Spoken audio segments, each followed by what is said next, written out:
हमारे ऊंची जाति के लोग जिनको मैं आज स्मरण करता हूँ, डॉक्टर बैजनाथ झा, डॉक्टर शिवचंद्र झा, दिगंबर ठाकुर, भगीरथ झा, ये लोग जब हमारे साथ समाजवादी आंदोलन में चलते थे और कहते थे डॉक्टर लोहिया बांधी गांठ पिछड़ा पावे 100 में 60, तो उस समय जब उनके घर पर मैं जाता था, वो साधारण परिवार के गरीब सब थे, तो वो मुझको कहते थे कि कभी आप लोगों का राज आएगा तो ये ऊंची जाति के ब्राह्मण के भी गरीब बच्चे हैं, उनके लिए भी सोचिएगा। तो उनके मन में एक अरमान था कि कभी पिछड़ी जाति का ऐसा आदमी सत्ता में आएगा जो संपूर्ण समाज के समग्र विकास के लिए सोचेगा और उस दिन ऊंची जाति के गरीबों के भी बच्चे के अरमान को पूरा करेगा। मैं सोचता हूं वह दिन आ गया। बिहार के अंदर रामानंद तिवारी, कपिल देव सिंह, श्री कृष्ण सिंह, सच्चिदानंद सिंह, ये लोग कर्पूरी ठाकुर के नेतृत्व में जब लड़ते थे, मैं जानता हूं जब बाबू सत्येंद्र नारायण सिंह के साथ 77 में कर्पूरी ठाकुर जी के नेतृत्व का संघर्ष हुआ था, उस समय मेरी पार्टी में, उस समय जनता पार्टी में 33 राजपूत थे, उसमें से 17 राजपूतों ने कर्पूरी ठाकुर का समर्थन किया था, बाबू सत्येंद्र नारायण सिंह का समर्थन नहीं किया था। क्या उनका अरमान नहीं था?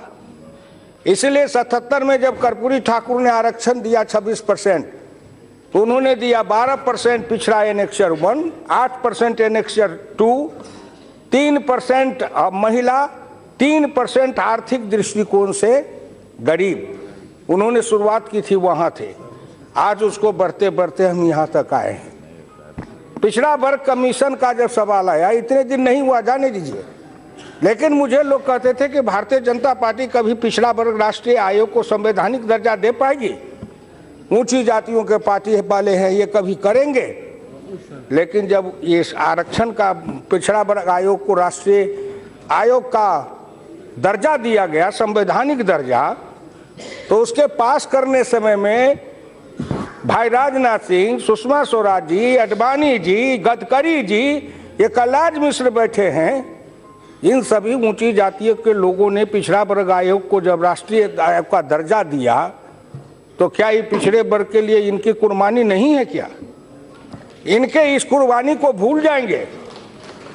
मैं केवल इतना ही कहना चाहूंगा, देश में 2 विचारधारा का द्वंद्व रहा है, चाहे वो सवर्ण हो, चाहे अवर्ण हो, चाहे कुवर्ण हो, चाहे पिछड़ा हो, चाहे दलित हो। एक है कट्टरपंथी और एक है उदारवादी।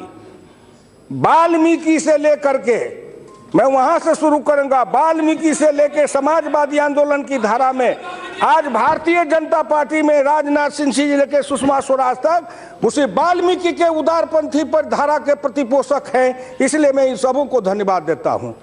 आज उन्होंने, श्री नरेंद्र मोदी जब एक पिछड़े वर्ग के हैं, उन्होंने इस आरक्षण को लाया है।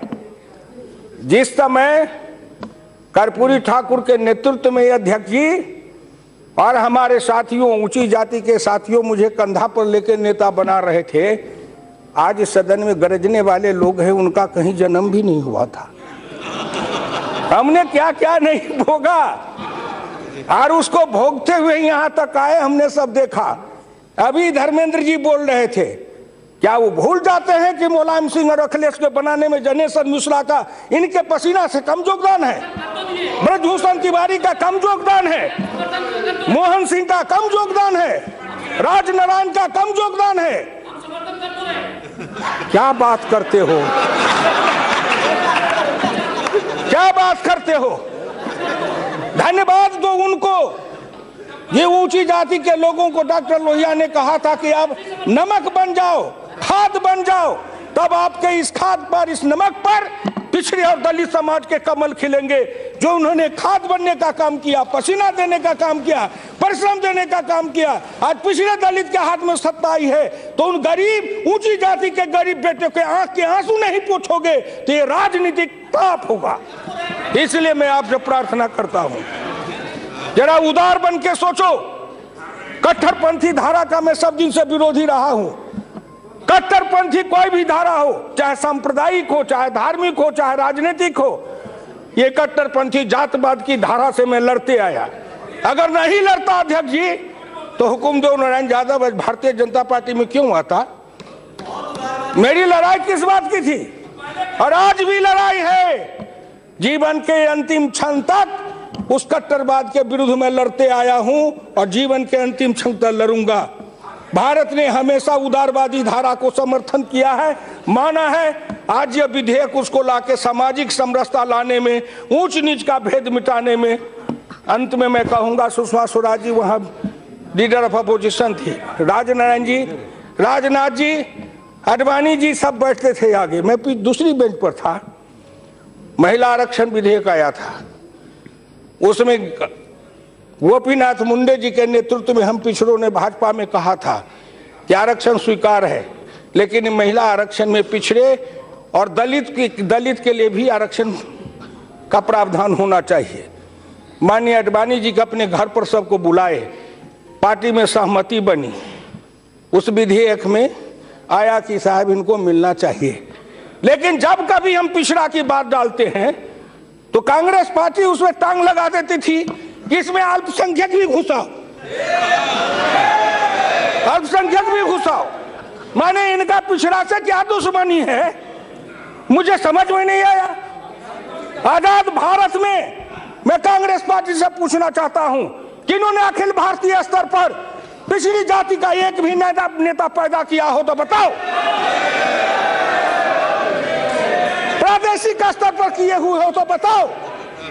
आपने पिछड़ी जाति का इसलिए विरोध किया कि गैर कांग्रेसवाद की राजनीति का विरोध करने वाला सबसे अग्रिम पंक्ति में पिछड़ी जाति का था। मुनियप्पा जी हाथ उठाओ, पीछे पीछे ढोल बजाने वाले की गिनती नहीं होती है, गिनती होती है जो आगे चलता है। आगे कौन था, क्या मिला है आपको? इसीलिए मैं अपनी वाणी को विराम देते हुए आज हिंदुस्तान में इस लोकसभा टीवी पर करोड़ों लोग इसको देख रहे हैं, पिछड़े देख रहे हैं, दलित देख रहे हैं, सवर्ण देख रहे हैं, सब सुन रहे हैं। मैं उन सबों से हाथ जोड़ के प्रार्थना करता हूं कि आओ, श्री नरेंद्र मोदी ने जिस उदारवाद की धारा बहाई है उस उदारता को लेकर चलो, सबका साथ सबका विकास।